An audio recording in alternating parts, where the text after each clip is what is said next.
Well, hold on. See, this one thing y'all want to continue to go through the Bible or what? Yeah. Don't do it so man time. We're gonna need a whole now we in the Bible. This one thing y'all don't know, man. What the Bible say. Let me tell you. Yeah, I'm liking this. I ain't gonna lie, I'm liking this. A friend loves at all times. Now listen to me now. And the brother is born for a time of adversity. The verses suggest that a brother or sister is a special kind of friend who is especially close and can't be counted on all the time. Some of the night, God. Oh, don't get me started in this motherfucker. I wish you hurry up and read with your slow talking self.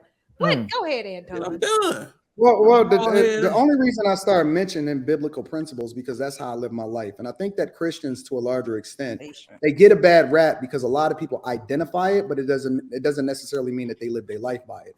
I don't even believe people have to know the scriptures word for word, every single verse, whatever, so on and so forth, because even in the Bible it says, in everything that you do, get understanding. So it's better that you understand it so that you can apply it to your life. And you don't even have to know everything or do everything perfectly right, but to continue to be a better version of yourself every single day by continuing to read it and then applying it to your life and then letting your light shine, being a reflection of the thing that you advocate for, is truly what being a Christian is about. Just because people say that they're Christians and Christians shouldn't get a bad rap does not mean that they closely identify with the principles by which is stated in the Bible. All right. So don't believe that just because somebody claims something that they truly live in it. Mm-hmm. All right. All right. And anybody else haven't spoken on this? I think was I haven't spoken on it. So I'm just speaking in the context of the video and the way I'm seeing the way she's depicting whatever she means false. To me, it's false advertisement for men who got used me on top of their head. So to me, she's saying she wants a man she can negotiate with, a man she can be 50-50 with. And I know Chaotic used partner, but I'm looking at partner a different way versus a business partner. And I believe it's her being able to use men as fillers until she finds the man she really wants. And if you keep listening long enough, it's like she wants a woman. So to me, the same way she should want a man, I should want a woman, she should want a man. And I already got enough friends. But just to be honest, all that she's saying about friends, when a woman really loves, when a woman doesn't respect the man, she sets the rules for him. But when she loves a man or respects a man, she breaks all her rules for him. So all that friend stuff go out the door. But to tie it back to what Anton just said, I truly believe when someone I don't think you become friends with a woman initially. I think after it's a tenured relationship that's been sustained for a substantial amount of time, that person becomes your friend. Like that's your friend, your best friend. The problem with that though, Ali, is that you start doing things outside of and before you're supposed to do them because you starting to look at her not as a friend, but as a relationship. So then you'll have sex with her before marriage, right? You'll look at her and then expect her to do wifely duties before she's actually your wife. You'll do things to her and with her before actually going to her father and then petitioning her hand for marriage, right? There's a lot of things that we do outside of or we do out of order, which then yields us the results because as you see in society today, people choosing for themselves and doing things based off of what they think instead of based off of how God set the precedent of how it is that you're supposed to operate within a marriage is one of the reasons why everybody is messed up in their relationships today. Mm-hmm. I agree with you that we should dissect people's quality and see who their parents are, see how they conduct themselves, get to know the people, their friends and all those things. But I think initially, like Chaotic was saying, like I know my mother and father, I didn't look like my father as my friend. And I don't know my mom and dad didn't look at each other as friends or anybody in my families. And I'm not taking anything away from what you're saying. Yeah, I know what you're saying.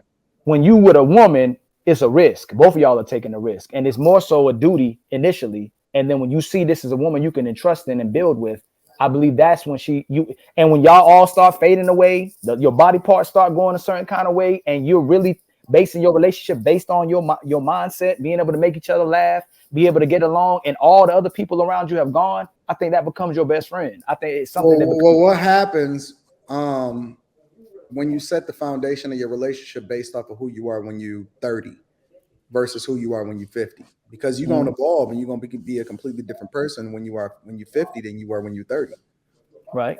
Because everybody is vetting a woman or vetting a man based off of where they are in their life at that particular time. They're not vetting it based off of where they're going to be 20 to 30 years from now. Right. I agree with you 100%. But we can say this, just like the worst thing you can tell a woman is tell her she your friend. And the worst thing a woman can tell us is tell us that we her friend. Why? And Why I think you say that? because you'll feel it. You know you a filler. If I tell a woman, in our experiences, if I tell a woman you my friend, that don't go. She don't want me to be her friend. She don't want to hear the word friend. Well, here's the key though. Then that means that that's not the woman for you. Because it's not about. I totally agree. Like, what's wrong with that? It's about vetting effectively. So if I tell a woman that she's my friend, but she's still rocking with me and she embraced that role, then that means that she's willing to do whatever it takes in order to make sure that we're going in the same direction. But you said you wouldn't die and live for all your friends, would you? But but you're missing it. This is a vetting process. She's not my wife yet. This is to determine whether or not she even supposed to be in my presence. Right. I think I agree with you and what you're saying. I think the word friend is what's throwing things off. I think you need to be connecting to somebody that has substantial, great substance about themselves and somebody you can trust. It's just the word friend. Same thing. Way chaotic. Look at that word friend. It's saying we're like on an equal plateau, and she can negotiate with me on certain things. And we're not. If I'm living and having to dime for this woman, and I'm creating certain structure in my household. I'm not my kids, my friends, and my lady ain't my friend either. You know that. But think about it like this, Ali. It's almost like you don't necessarily go to your homeboy and say, "Hey, man, we friends."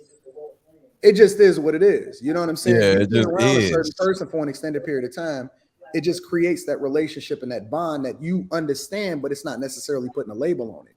So being a friend with somebody is just being around them and being able to see how they operate without being all googly-eyed and getting distracted by the fact that she got a fat ass, right? I could be around this chick and I actually value what it is that she's talking about. I can see how she treats her parents. I know how she operates under duress. I can pay attention to what she's saying and actually be able to communicate effectively with her. You know what I'm saying? I'm able to substantiate a lot of the things that's a lot more meaningful than just whether or not she can bust it down. You know what I'm saying? So when I say being a friend with a woman, I'm not saying literally label her and then go to her and say, "Hey, we just friends." I'm saying, is she a part of your network and does she add value to you?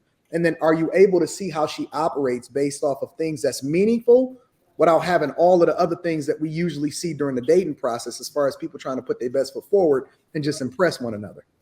So I agree with you. I want to see how you operate when you're not trying to impress me. I got a question for Mr. Lecco. I got a question. I know this is your term. I know this is your thing, and I feel you on that. You say women are like children. If women are like children, I remember you saying you in a video you posted, you can't be friends with your kids. So how can you be friends with these women if they like children? Okay, I like how you brought that up. So you can be friends with your kids. You could be friends with anybody, but it's about the role that you have in their life.